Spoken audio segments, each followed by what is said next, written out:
Yo, man. We're here. Sorry. Look, only 2 minutes out, but look, we're still on there. We had a few technical issues happening, but guys, we're still here. It's the end of the season.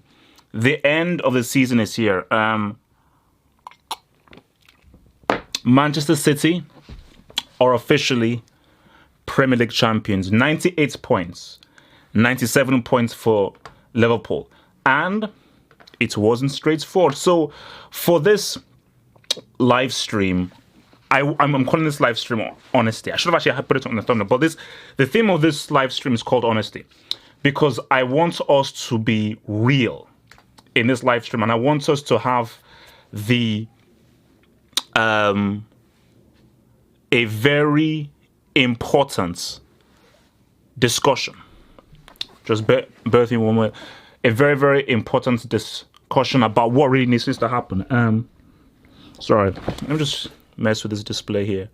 All right, there we go. Cool. Okay, we're in. Good, we're in. I just wanted to change the display so you didn't have all that stuff happening. I'm going to talk about Man City. We're going to talk about their season, review their season, look at what they've done, look at their achievements, where did it go right for them.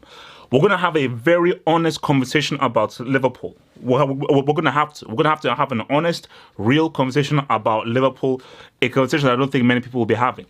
I would also talk about the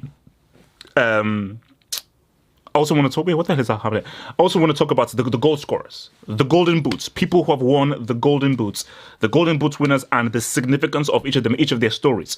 I want to talk about Boychester divided. I don't know who Manchester United are. The Manchester United name doesn't mean anything to me. Well, I'm going to have an about Boychester divided because what they did, I need some explanation for that. I need some full-on explanation for that, So let's keep it fresh. Let's keep it exciting. Let us start first with the winners. Now, a lot of people and a lot of talk was about Liverpool getting 97 points, and I think that is the highest points total for a team finishing in second. Remember, guys, I will try and look at your comments. If there's any comment that you need desperately to be said out, use the super chats. I am always looking at the super chats, and remember, the super chat is what helps me to do these live shows every single day. It's what helps support the footballing hot fraternity.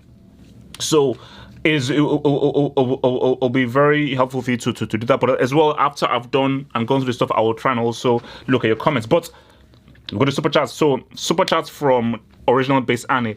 Trash Chester United, I'm so done with them. Bro, I've not even started on these boys because I'm going to be real with you. Because remember, guys, we're going to get into the hangar. I'm going to be fully because Huddersfield? Cardiff are relegated. Cardiff are one. So you couldn't. So 2 games back to back. One is one of the worst performing teams ever. Look, Original Base Annie, trust me. If you're a supporter of Boychester Divided, I don't know who Manchester United are. If you're a supporter of Boychester Divided, I think you're handing in your friendship card. You've got to hand it, or at least postpone your friendship card. Or you cannot go out in public and call yourself a Boychester Divided supporter in public. You can't do that. Let's talk Man City. Now, many people, including myself, will talk about Pep hasn't done it in the Champions League. Pep has not been to a Champions League final without the help of Lionel Messi.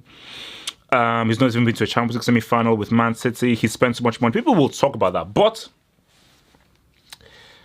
100 points last season is 100 points last season. That is incredible. Most times when people achieve those amount of points, you would expect, okay, second season, okay, they get 992, they get 93, maybe 88 or 87 or something of that ilk.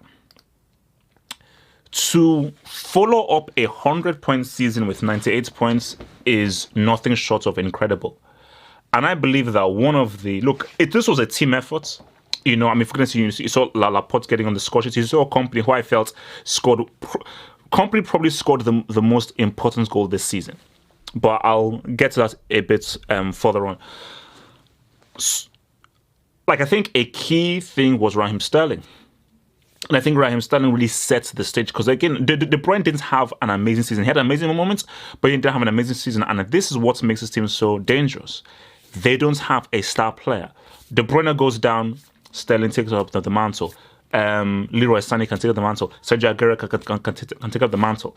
So Sterling was one aspect who had his best season ever, and the guy was absolutely amazing. The amount of hat tricks he scored, the goals he scored, his assists, and so forth. That's one thing. You also have to look at pressure, which is where Liverpool failed and City thrived. Pressure. It's all good winning when things are going well.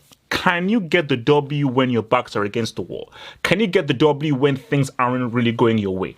Let me just get to the super chats right now. Harry Truman with the £2 super chat. Thank you, bro. Thank you for the £2 super chat from Harry Truman. Easy Premier League when you can breach FFP rules. Well, I don't want to go there, but I'm giving Pep his flowers. Let me give Pep his flowers because I understand the whole FFP thing. Because City, the FFP, they're one of the most useless organizations. They don't do anything. But you know what? Let me not get into that just yet. Maybe I will talk about FFP afterwards. I think it's wrong to talk about it right now, but cool. £2 super chats from Proud by IMMXI. Yo, thank you very much for the super chats. Was Raul tier 1 in his prime? Upper tier 2, not tier 1, upper tier 2. In his prime, he was upper tier 2. So back to the whole thing. So, pressure. City reacted well to pressure. And when, like, those 1-0 wins, those are the title wins. That Burnley game could have easily been a 0-0. Millimeters was what it's crossed the line. For me, and I think I've mentioned this company, the key game that showed me that City were deserving winners was that Leicester City game. Leicester City beats Man City earlier on that season. And I felt that was the game that they would drop points in. That was the game that dropped. The way that game was going, that was the game that City would eventually drop points in. And the defining moment for them was Kompany scoring the goal. Because you could see that City couldn't score their perfect goal. Sterling couldn't get in his pocket. Aguero couldn't get in his pocket. So when you come up in those games, you need to do something out of the ordinary. You need to step outside of the system. So this isn't a thing of the whole pass and move, find the perfect pass, find the little inside pass, do the overlap, and then move the ball around. And then that was not going to work. The City-esque goal was not going to work. But in these games, it's about winning. I keep saying this. It's not how you win. It's whether you win. I'd rather win ugly than lose nice. I don't want to look good, play nice, and lose. I want to be ugly, rugged, nasty, just horrible football, but I win. Because I'm all about winning. All I care about, all that matters is win. That's the only thing that matters. It's about winners and losers. So when Kompany scored that goal, and I think Kompany took it upon himself to be like, I'm the captain of this team. I'm the leader of this team. This ain't about doing the City thing. I love Pep. I love you, Pep, but screw you. We need to get the goal. Boom. Shot on goal in. So, like, guys, 98 points in the most competitive league in the world is not a joke. I think we all have to agree that Pep Guardiola has completely and totally owned and dominated and ripped apart the Premier League. He has. So you can talk about what he's failed to do with the Champions League and everything, but he's totally and utterly ripped apart the Premier League. Because 100 points last season, 98 points this season. What was it? I think this was like a 14-game winning streak. That's insane. That is absolutely insane. And this is what I said when he won it last season. Because when I was okay, let me just see him win it first and how he wins it. When he won it last season, I said it doesn't matter what any team does, as long as Pep is at Man City and he keeps getting the money that he keeps getting going, because this team will get stronger. Nobody can beat them. So I don't know whether Pep is going to stay or whether he's going to keep doing the 3 years. It sounds like if he likes it, his family likes the place. But I have always said, as long as Pep remains at Man City with the kind of money they have, I don't think that either Liverpool, Tottenham, Arsenal, or Chelsea will do enough to be able to get ahead of them. I just don't think that they would. So like, I just think that this title win, and I think this title win, especially with Liverpool getting the 97 points, and you have to understand psychologically where they came from. These guys going into the game at the Etihad were 7 points behind Liverpool coming into the new year. So they could have potentially been 10 points behind of them. So I think at the point, I think they were 7, 8 points when I think they drew a game afterwards. So when you look at the points gap they had, it's huge. And okay, you wanted to say it. All right.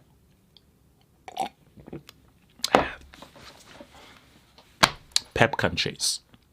Okay, fair enough. Okay, you wanted to say, I'll say Pep Guardiola, formerly bald, even if he's still bald. Yep, he can chase. I didn't think he could. But this is another milestone for him, because it's one thing to win the title when you're always ahead and you're always in the lead, but it's another thing to win it from behind. That is why when I've never seen Pep so much under pressure than half the season, and I think I've not yet listened to the interviews and everything, but I do believe that for Pep Guardiola, this 1000% has to be his most satisfying title win. 100%.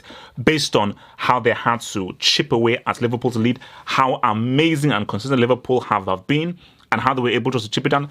I think from a psychological point of view, it's so huge. Hence why the way that City have won this league, if Pep remains and this team remains, I don't know how you beat them.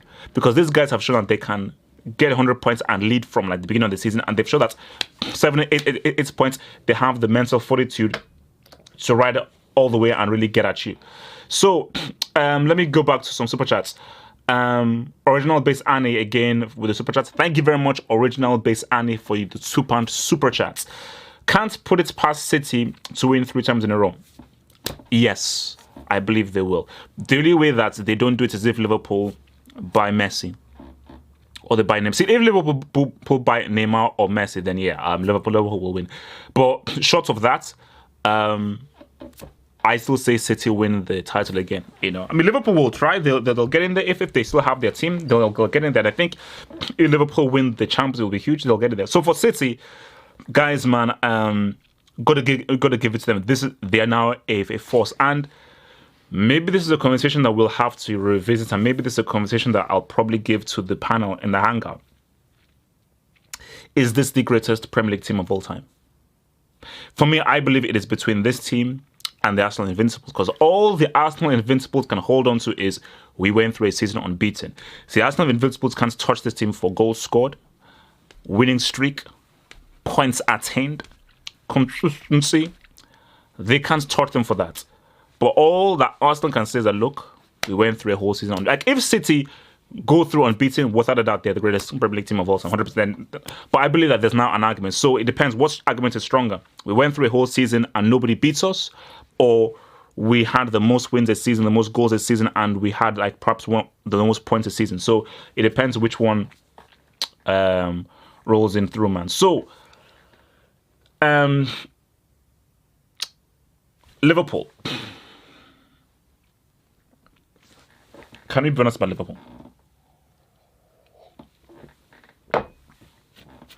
I know for Liverpool fans, they're definitely looking within themselves. And they're like, you know what? What the hell? What the hell? You know, what more did we have to do? Like, I spoke to one of my Liverpool amigos, and he said, we got 97 points. 2 of our players were top scorers. What the hell? Then I said to him, Leicester City. And that's it. I'll give you United, that's a derby game. I can give you Man City away, that is still Man City away. Although if Liverpool had a different approach, they would have beaten Man City. I don't want to give you West Ham, but okay, it was away from home. I don't want to give that to you, but it was away from home. I don't want to give you Everton, but that's a local derby.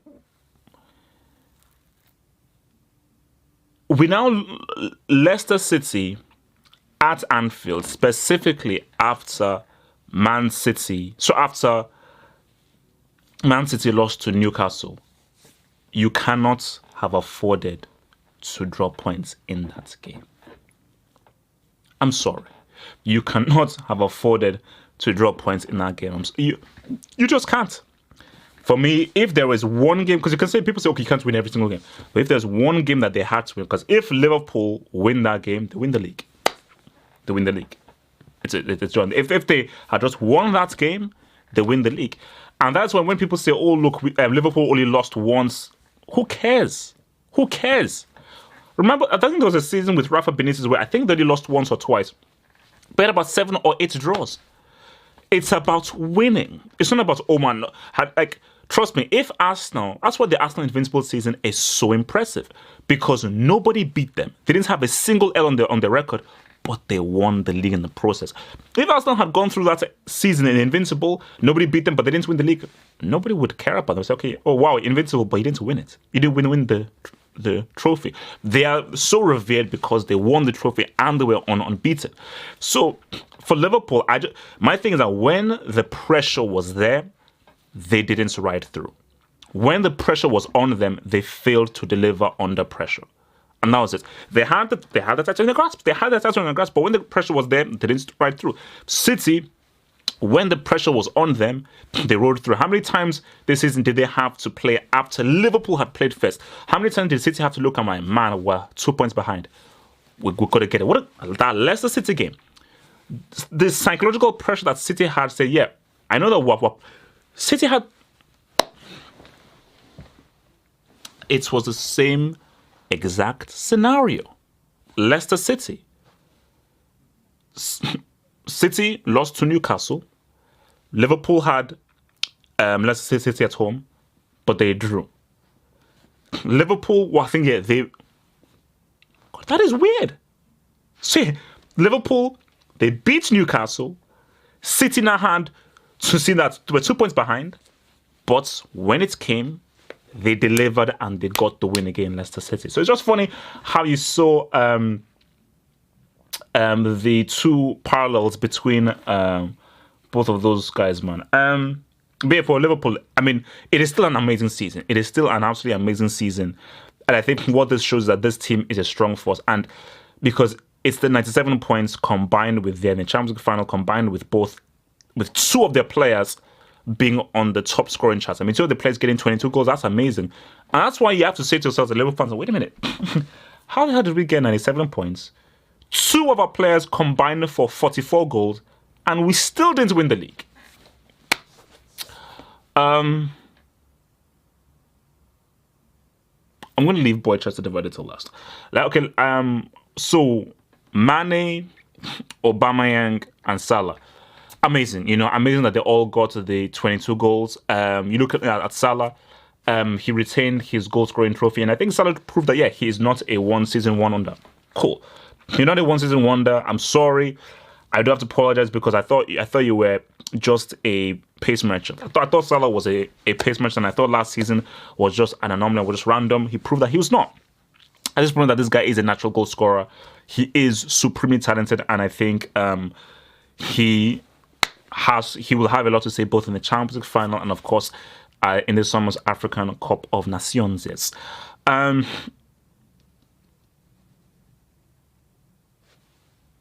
So, Mane, Salah, and your boy Aubameyang. So yeah, for Salah, great for him. Aubameyang, do this a natural goal scorer. Aubameyang should have been top scorer this season. I think, as someone said, if Aubameyang had scored that penalty against Tottenham, he'd be a top scorer. But even beyond that, the amount of chances Aubameyang missed.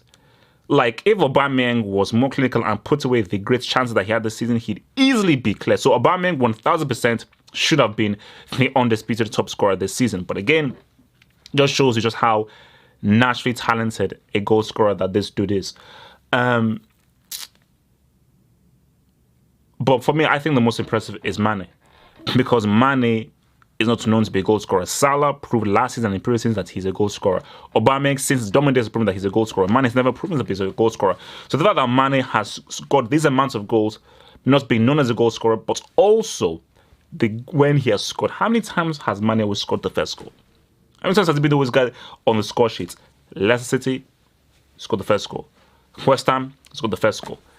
The last game today, he scored both goals. So I think it has been An incredibly impressive season by your boy Sadio Mane, 100% for sure. So your boy Sadragon, Juju Man is the GOAT for predicting the Champions League final. That is frightening. We will definitely discuss that when we roll in with the. We'll definitely discuss that when we roll in with the Hangouts. But that is, I didn't even remember that. And when I actually listened to the clip that I think it's Ogopa, he put it, I was like, how the hell did he do that? But as I said again, this guy went on like a 60, 70 game horrible losing streak where people were frightened of him praising their teams. So to go from that to being literally the most horrible predictor of all time, where Juju Man's predictions was so bad that if you went with the opposites, you were always going to be right. So put $1 billion on the opposite of what Juju Man predicted and you'd win like $1 trillion. But see, that is one of the craziest, because that's why we all laughed. We were like, Juju Man, get the heck out of it. We were mocking him because remember, he said this in the match. So you see, him saying Liverpool for the final, we're like, okay, would they? Tottenham? So scary, very scary. So Juju Man is very scary. Boychester divided.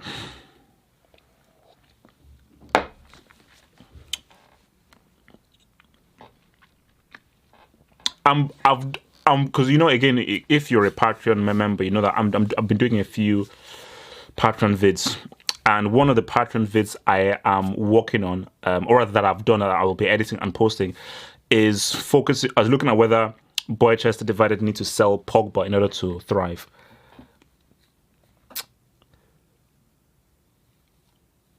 Remember when we discussed about Boychester divided going the way of AC Milan? I think someone said, "Oh no, these guys they're not like AC Milan."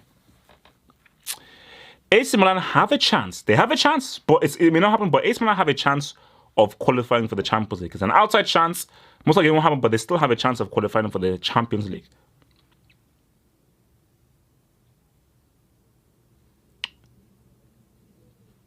Boychester divided couldn't beat Huddersfield. For me, that's bad. That's bad. Because Huddersfield are at the bottom line. That is bad. Cardiff City are relegated. They're relegated. To beat Boychester divided at their crib, I really believe that this is now real now. It's no longer a joke. Pogba has to be sold. Marshall is probably going to be sold. And this entire team needs an entire revamp. And I believe, and this is what I said to Terry, and Terry didn't want to believe me. I said that branding-wise, these guys are still a brand. These guys are still a brand. 100%. Boychester divided are still 100% a brand. And that is, they're still well known. But Boychester divided are no longer relevant amongst elite teams. You cannot call this an elite footballing club. When we talk about Juventus, we talk about Bayern Munich, we talk about Barcelona, we talk about Real Madrid, we talk about Atletico, we now talk about Liverpool, we talk about Manchester City. You can't put Boychester divided in. They don't belong in that conversation anymore. Like, I think people have done this. I'm actually going to now do rankings of clubs. I'm going to do rankings of clubs, as in your tier 1 clubs. You've got to put in Liverpool there. You've still got to put in Barcelona there. You've got to put in Juventus there, like Man City. Going to put them in there, like your tier 2 clubs. Okay, I mean, maybe you're rolling with a Napoli. Maybe you're rolling with perhaps maybe. Do you rolling with a Chelsea? Boychester divided. I can't rank these guys. These guys in tier 3. I can't put them tier 3. I can't put them tier 3. That's real. Like, under Fergie, they were a tier 1 club. Perhaps maybe almost a chief club, but they were a tier 1 club. Right now, I can't tier them. You can't draw against one of the worst sides in Premier League history and lose at your crib to a team who are already relegated.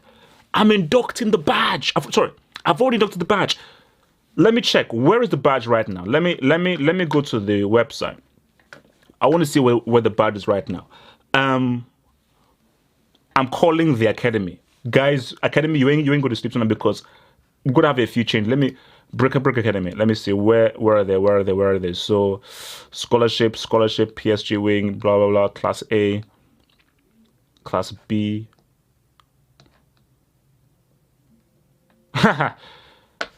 Boy Chess Divided are currently in class C. These guys are getting bumped right up to class. You know what? Let me put it to the audience. Class B or class A? You know what? Let me even put a little Twitter. Let me put a little Twitter. Okay.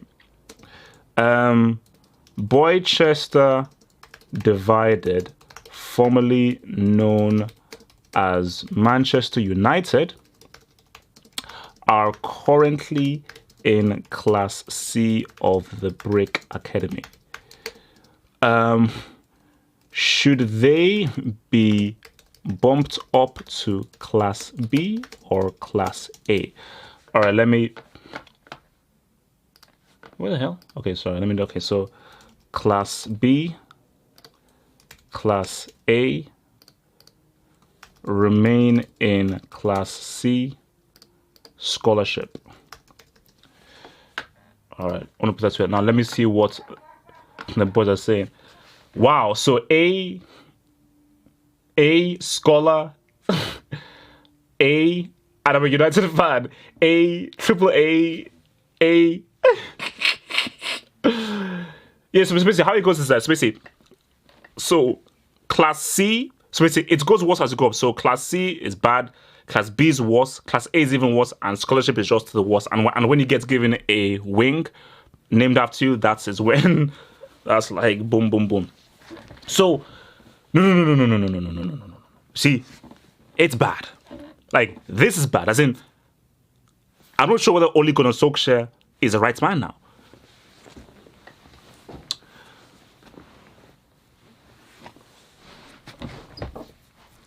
I thought Uncle Mo was the issue.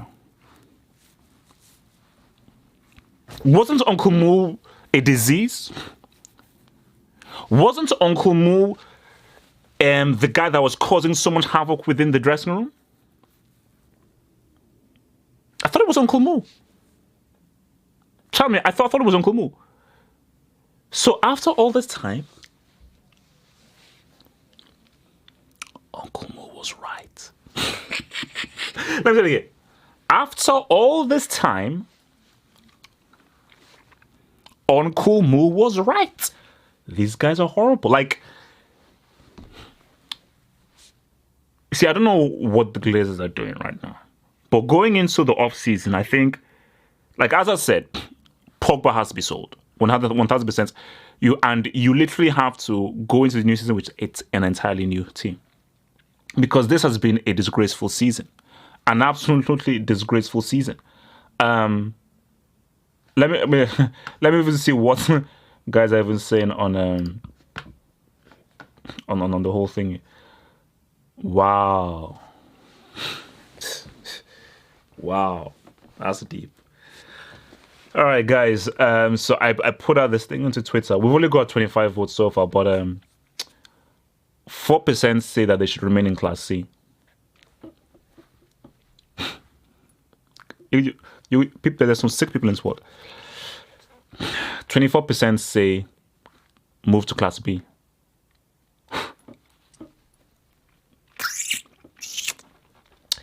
32% say they should move up to Class A.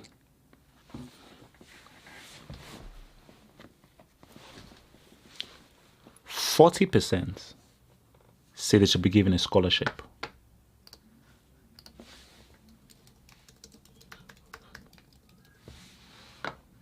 That, my dear friends, is quite worrying.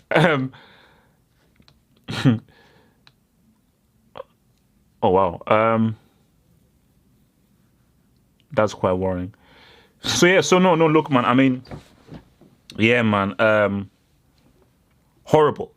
So, just quickly going through, because, look, things are not yet ended yet in other leagues. So I just want to look at other leagues as well.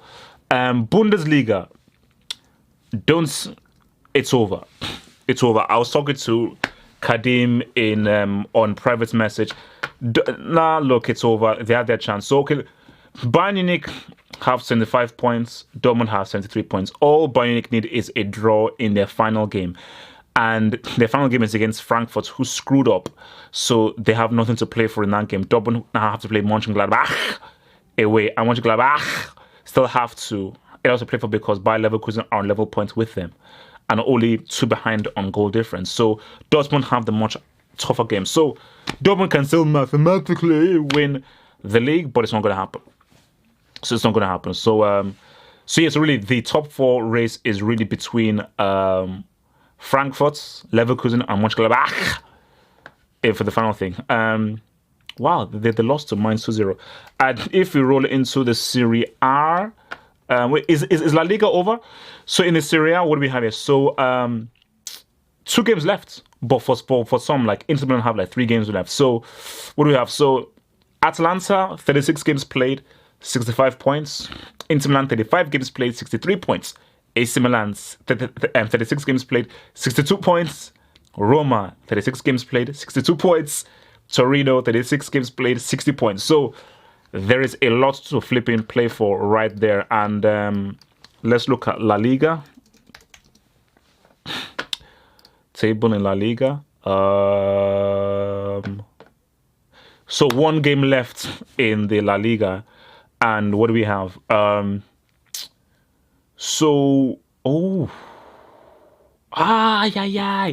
Getafe. Yeah, so Valencia, who doesn't even deserve the bloody spot. So Valencia in 4th, 58 points. Getafe in 5th, 58 points. Only 1 behind them on goal. Wow. That is interesting. Okay. So Getafe have Villarreal at home in their final game. Valencia are away to Valladolid in their game. So Getafe have, it's tough, but Getafe have an outside chance. Getafe have an outside chance, man. Getafe had an outside chance. So yeah, man, look, man, you got to give it to Pep. And okay, but look, okay, let's, for Man City, is this season really a success? So last few minutes, because again, I've got to prepare for the hangout. So last few minutes here while we get up for the hangout, can I really call this a success? And the reason why I say is that the Champions League, because I think that it is a success, but essentially it's not a success. It's like it's a mix of success because 100% it is amazing what they did in order to get those 98 points. That is an amazing achievement. And domestically, like they're going to get the domestic treble, like they're going to beat Watford in the FA Cup, 100%. And I think when you just say domestically, it has been a super success. But this team was built, and you don't spend this amount of money to not win the Champions League. This team and this squad are talented enough to win the Champions League. And see, Pep can't use the arguments of lack of experience because that is a part of crap, because Liverpool and Tottenham are both in the final, and neither of those teams are experienced in winning the Champions League. Wait, is there any player who's actually won the Champions League within Liverpool or Tottenham? I don't think there is. I don't think there is. Oh, look at this guy saying Pep. I'm not a Pep hater. I'm giving you an honest appraisal. Did you not hear me say that domestically he's a beast? Did you hear that he has totally destroyed the Premier League, and what he has done for Man City in the Premier League is amazing? So domestically, he is a G. He is a chief of guy. He's amazing domestically. Champions League, he's flopped. So I can't just ignore the fact that he's not reached a Champions League semi-final or final with Man City. I'm sorry, I can't ignore that fact. So it is.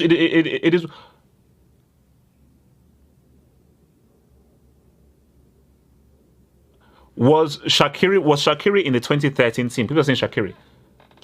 Sturridge hasn't won the Champions League with who? Who did Sturridge win? Oh, you know what? No. That doesn't count. They have to have been fully. That's why I said experience. Experience. Was Sturridge fully part of that Champions League team? Was Shaqiri fully part of that Bayern team? No, he wasn't. But he wasn't really fully part of that team. So when I say experience, I'm talking about you were a starter in that team. Shaqiri, guys, give me a break. Shaqiri wasn't a starter for thingy. Was Sturridge a starter for Chelsea in the Champions League run?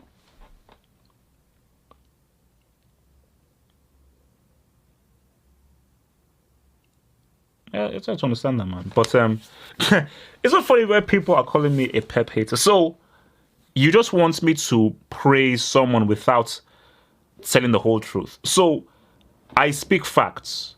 Pep Guardiola has destroyed the Premier League. Pep Guardiola has managed perhaps arguably the greatest team that we've ever seen in the Premier League. But Pep Guardiola has flopped in the Champions League. These are facts. I'm sorry, these are facts. We are looking at what he has done for the whole season. Last I checked, the Champions League is also part of the season as well. Same thing with Barcelona. Yeah, Barcelona. That's why they're probably going to sack Valverde. Case in point, you know that Valverde is going to get sacked, even if he does the double 2 years in a row because he has not won the Champions League. So this just shows you the levels. Valverde may get the sack. He may get all the blame because he's not won the Champions League, even if he's going to potentially deliver a back-to-back of doubles. So, guys, I don't know what were. Okay, guys, look, man. The hangouts will be at 11 p.m. BST at the top of the hour. I need to now tone down, rest down, look down, and prepare for the hangouts. I will see you guys in the hangout. Peace out, stay true, and I love Pep. Pep is great. Peace.